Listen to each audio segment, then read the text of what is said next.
Hey everyone, welcome back. I hope you enjoyed the previous videos of my friends talking about different characters and just how Star Wars is to them. As you may have come across, some people are more passionate about the original trilogies, some are more passionate about the prequel trilogies, and then we're going to have a chance to look at the sequel trilogies later on with one or two characters in particular. Right now I'm going to talk about this guy up there. You can't really see him because when he appears in this episode, he's cloaked the whole time and he's fighting all these droids. Stormtrooper Commando bots, droids. I forgot the exact name, but he appears in The Mandalorian at the end of season 2 to come and claim little Grogu and train him. His name is Luke Skywalker. He is a human born from Padme Amidala and Anakin Skywalker. He is the only son of Anakin Skywalker, and when he was born, in fact the time that he was born was when Anakin Skywalker was turning into Darth Vader, and sadly Padme did not survive giving birth to Luke and Leia being Luke's twin sister. So when he was born, it was decided between the remaining Jedi on screen, Obi-Wan Kenobi and Yoda, that these children should be hidden and protected from their newly turned bad guy dad. And so Obi-Wan took the child and went with him to Tatooine. Anakin's mom remained a slave when Anakin went and joined the Jedi. So Anakin's mom was bought by, or more like fell in love, or should I say married, a guy called Lars. Last name Lars. First name I don't know. I only know who Luke grew up with. It was Owen Lars. So Owen Lars is Anakin's step brother, which makes him Luke's step uncle, if you can use that phrase. But yes, so he grew up with family basically on Tatooine. They were moisture farmers. What is a moisture farmer? I don't know. They farm moisture. And he was there for about around 20 something years before R2-D2 fell into his possession with the recording from Leia seeking Obi-Wan's help. And Luke took it upon himself to go and look for Obi-Wan after first asking his uncle, who is this Obi-Wan character? And he was told, Obi-Wan is a crazy guy and you should not go looking for him. But being, a teenager, he disobeyed his uncle and went and looked for Obi-Wan, encountering some trouble with the Sand People. Something like that.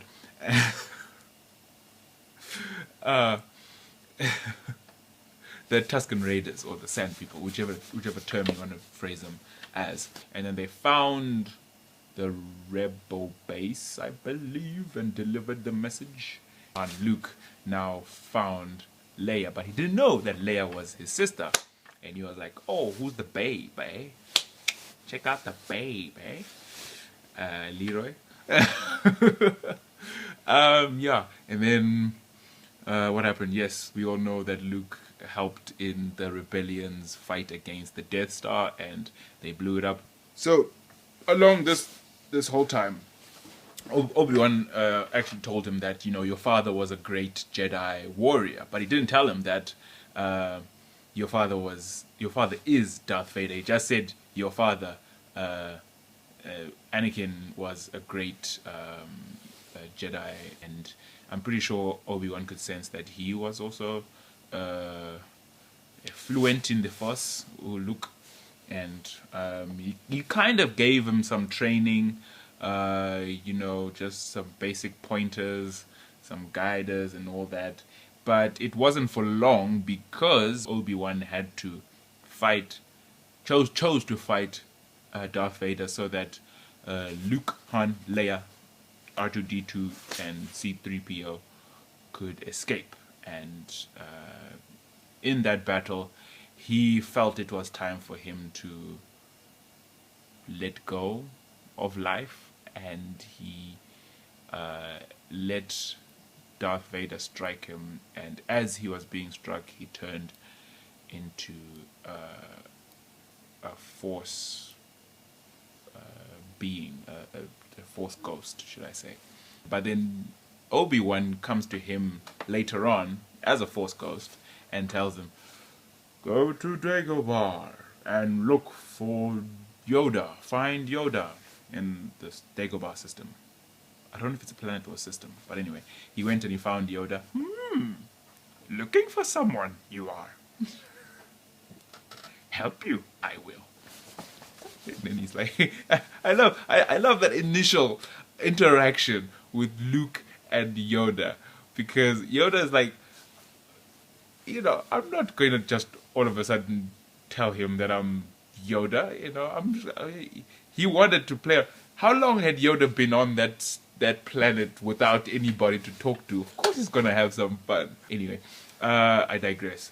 So Yoda then tells Luke that he's like, I can't train you because you're too old, which he was in his 20s. But he still trained him, or he began to train him. And whilst he was training him, he could see that Luke was obviously struggling with a lot of things, because like the Force, it gives you access to things that you've never had before. Like it can make your dreams vivid so much that you actually think you're seeing the future. And that is actually a reality, because it's happened because Yoda's seen it, Anakin's seen it, Luke saw it with Han and Leia and all his friends. They're going to be in trouble when Lando Calrissian betrays them and hands them over to Darth Vader. And so he saw that, and Yoda knew that he saw that, and he's like, rescue your friends you want. Dark is the path to the dark side. I don't remember the exact words. Man, I should have looked it up before. But anyway, I don't care. I'm just here to I'm expressing this guy to you as I see him and as I remember him.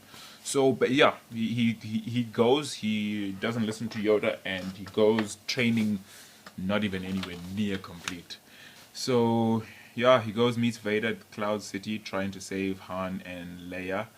He gets his arm sliced off, and that's when the iconic line, "I am your father." No! Yeah. And I think that probably changes his view of becoming a Jedi, or at least in the sense of becoming as great as my father, like what Obi-Wan had told. Imagine you being told that your dad was a great whatever it is, and you're like, oh, that's cool, I want to be like that. And then in being like that, you find that there's a sinister character who tells you, oh, you think your dad was that great person? No, I am your dad. And you're like, sorry, what? So that's gotta mess you up. And I'm pretty sure it did, because you saw a change in Luke when he came back in Return of the Jedi, episode 6. I think Luke in episode 6 compared to Luke in episode 5 at least. 4, yes, he was still, doe-eyed and all that, and just new to the Force and all that. But there's been time now between 4, 5, and 6. He has changed. Like you can see he's more poised. He kind of interacts with the Force a lot better. So what I know from what people have told me, because I haven't really read a lot of books in that era. The books that I've read are mostly prequel books, because Obi-Wan, love Obi-Wan. So what my friends tell me is that Luke, Han and Leia got together and had children, and some of their children were Force sensitive. And Luke said, well, let me open up a Jedi temple and train some of these children, along with any other Force-sensitive children that I come across. I don't know who else made up the lot, but I know that amongst them were also young Solos. And one of them was Ben Solo. But then Luke sensed that this boy was a little too friendly with the dark side of the Force. Well, not a little too friendly. He didn't completely shun it, should I say. And he had an open mind, so to speak. He would I don't know exactly what he would do, but I think because he was flirting with both sides, the light and the dark of the Force, Luke kind of feared that he would lose him to the dark side. And he tried to confront Kylo, and things did not turn out okay during the confrontation. And Kylo went to destroy the Jedi temple along with, I think, the younglings that were in it. I don't know if he actually, slaughtered them, including his own kin. I don't know. Hasaz, I don't know. So, yeah, basically he destroyed what Luke had been doing in such a way that Luke didn't know how to process this, and he went into hiding. If he did try to look for him, I don't know. And so because Kylo was free to roam, he went and joined the dark side and became... I just said Kylo, didn't I? Ben was free to roam, and he joined the dark side and then became known as Kylo Ren, the bad guy with the 3-pronged saber that we see in episode 7, 8, and 9. Oh, how can I just skip past through this? So this part of Luke, I would love to get to know, because this is him in after episode 6. Like I said, he's now more in tune with the Force and he's getting stronger. This is the time that I would have loved to see him. He kicked some ass in this scene, like, to be honest, and everybody went bananas. I didn't know it was Luke until like midway through, him slicing and dicing and all that, and then he got into the room, and then he kind of like just stood there, and then I looked at his like attire properly, and I was like, nah, that's got to be Luke's, and it was him. So Luke died, or also joins the Force as a Force ghost, but he basically departs the land of the living. Episode 9. He projected himself from the planet he was on to the other planet where the Resistance were being held, and he walked around there. He held people's hands. He embraced Leia, and then he went outside, and Kylo wanted to fight him. And yes, he drew his blade and all that, but he never actually let Kylo touch him. He just kept dodging him like this, like literally like that, like.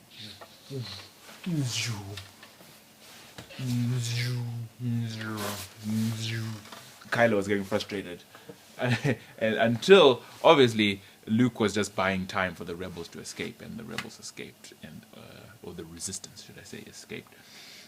And then when they escaped, he now let Kylo attack him, but obviously it's just a projection, so he's not really physically there, but he is there. It's hard. I can't even explain it. And then with one last gasp, he disappears into the wind. So anyway, I've been Rodwell, and this has been Luke Skywalker.